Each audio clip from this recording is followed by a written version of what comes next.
Assalomu alaykum ustozlar. Bugun sizlarga qalan.uz sayti orqali qanday qilib o'yin mashqlari uchun g'oyalar yaratish mumkin, g'oyalarni qayerdan topish mumkin, shularni o'rganib chiqamiz. Birinchi o'rinda qalan.uzga kiramiz va bu yerdan ro'yxatdan o'tish uchun ro'yxatdan o'tish tugmasini birinchi bosib olamiz. Men ro'yxatdan o'tganman, shuning uchun o'zimni login parolini terib kirdim. Keyin bu yerga e'tibor bersalaringiz, yuqorida matematika, mantiq bo'yicha kurs, shaxsiy ta'lim, profil degan bo'limlar bor. Men shu yerdan mantiq bo'yicha kursni tanlayman. Bu yerda turli xil darajadagi mantiqiy o'yinlar bor. Shu yerdan istalgan birini tanlayman. Masalan, men hozir yoshga doir masalalar degan mantiqiy o'yinni ichiga kiraman. Bu yerda tanlab bizga berilgan masalalardan screenshot qilib olamiz, 3 tasini. Birinchisini screenshot qilib oldik, keyin masalaga javob kiritamizda, keyingi masalani ham screenshot qilib olamiz.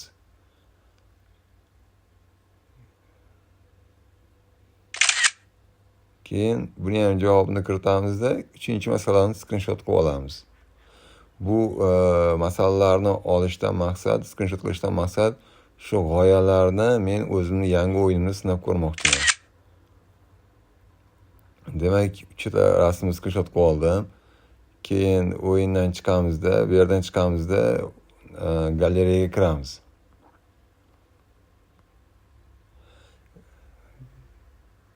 Avval men bu yerda cloudga kirib ketganman.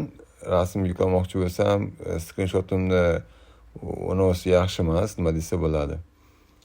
Razmer yaxshi emas, shuning uchun to'g'rilab olaman, o'zimga moslab olaman. Galereyaga kiraman.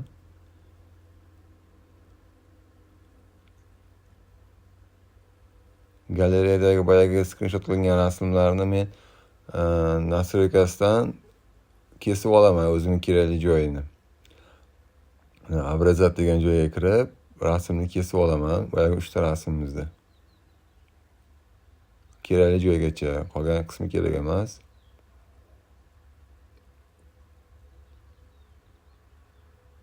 Birinchi rasm ketdi, ikkinchi rasm.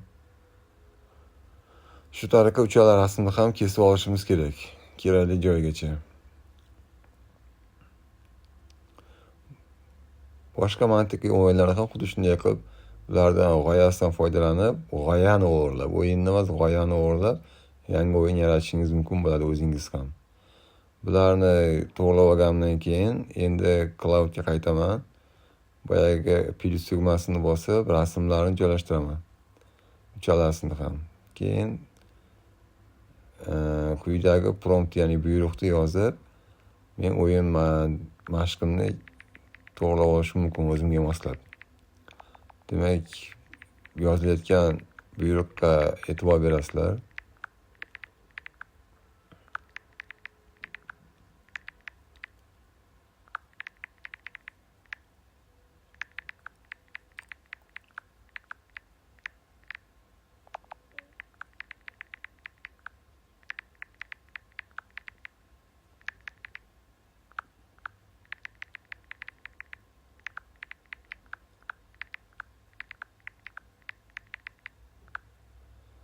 Bo'ldi, shu buyruqni beramiz endi. Va shu orqali bizga o'yin mashqini yaratib beradi. Shunga o'xshab o'zingiz faningizga moslashingiz ham mumkin bu g'oyani. Agar faqat matematika emas, boshqa fanga oid ham qilmoqchiman desangiz, o'sha fanga oid bo'lgan saytlarni izlab topishingiz kerak bo'ladi. Saytdagi o'sha o'yin mashqlarini xuddi shunday qilib screenshot qilasizda, o'zingizga moslab olaverasiz.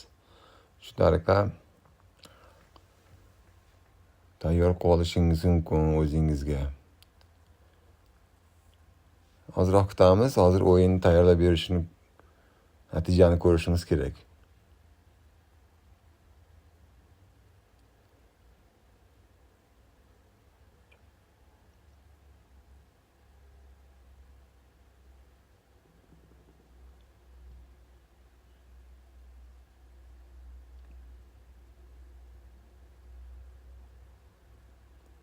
Buyruqqa e'tibor bering, juda oddiy buyruq berganman.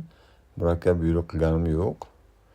Murakkabroq qilsam bo'lardi. Masalan, kanalda nomini animatsion ko'rinishda qimirlab tursin bir chekkada, topshiriqlar soni 10 ta va kreativ yondash, har bir topshiriqqa alohida dizayn ber, xullas shunday ko'rinishda, ya'ni oxirida tahlil qilib ber degan buyruqlarni berishingiz ham mumkin. Bu orqali o'yinni yanada chiroyliroq yaratib olishingiz mumkin.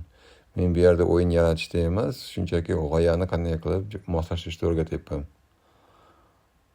Demak, o'yinimiz ochildi. Mana yosh masalalari, yoshga oid 10 ta masalani yeching. Savol 1. Demak, savol beriladi, javob kiritamiz va keyingi savol xuddi shu tartibda ochiladi.